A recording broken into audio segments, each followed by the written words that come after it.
The challenge creates the direction. You know, a lot of us want to come in the gym and keep doing the shit that we think we're good at. Reflecting on some of those sessions a couple months ago, when I first read the training, you know, it said back extension. So this exercise like this, so I'd have a bar, come up and I'd row.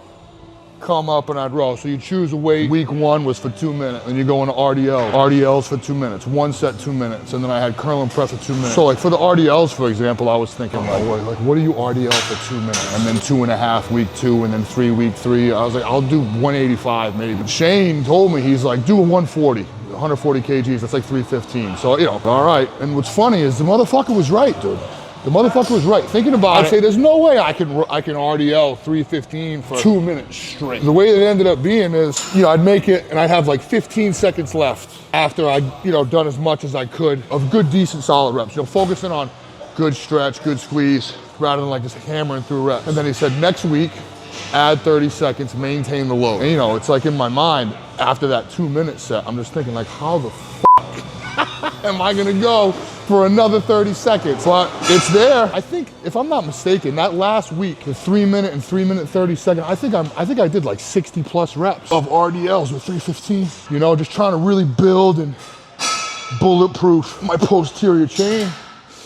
And then they were halting deadlifts in there, which in the onset, when I first started doing those halting deadlifts, and for those of you that don't know what that is, basically, you know, you have an RDL, so the knees are in a fixed position, so you maintain that and you come down and you find tension in the bottom. A halting deadlift is similar in the sense that it's not to the floor, but you bend at the knees a bit. And when I first exposed my back and my hips to that range, it felt so brittle, felt like something was gonna snap, but we just kind of kept loading it, and then over time, he actually had me do those halting deadlifts for all my back off. So I'd work up to a top single with an eccentric, and then I would do like a 7x4 halting, 10x3 halting, 13x2 halting, all with time rest periods. And you know, I look at that and I'm like, dude, there's no fucking way I'm gonna be able to get through this. But the reality is after that aerobic block, all that time shit, accumulating time each week, the 7x7s with 45 seconds rest, 9x6 with 60 seconds rest, the 12x3 with 30 seconds rest, I actually had developed quite a bit of capacity.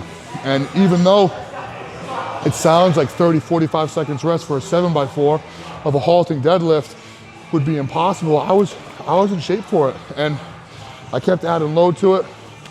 And over time, I mean, my back is still pretty bad, but it does seem to improve slowly. Basically, without rambling too much, the point I'm making is the challenge creates the direction. You know, a lot of us want to come in the gym and keep doing the shit that we think we're good at, you know? But instead, if you can identify the weakest point, the weakest part of whatever lift it is you're trying to improve upon, and just expose it. Just expose yourself to those ranges, those positions, and isolate the weakest point. As painful and as challenging as it is in the onset, if you're diligent and you're patient and you basically lean into the nuances of these lift variations, and really address and really assess the weakest point. I mean, I feel better, and I was able to make tremendous progress and add tremendous load and capacity to those lift variations. And now, next week and the following week, I'm gonna get back to regular concentric training, regular deadlifts, regular squats. We'll see if there are fruits available from this labor, if you know what I'm saying. So I'm nervous. I'm nervous from the perspective of, you know, I don't want to throw my shit out. I don't want to take any more steps back. I don't want to get injured, but I'm also nervous in the sense that I really want this to go well. Because I'm fucking invested, man. These last 3-4 months, even though they have been enjoyable, it's been fucking hard. It's been hard. And I feel like I've laid down a pretty good foundation. Am I the strongest I've ever been? I don't know. Am I in a position to express more strength than I ever have? I don't know. But we'll see.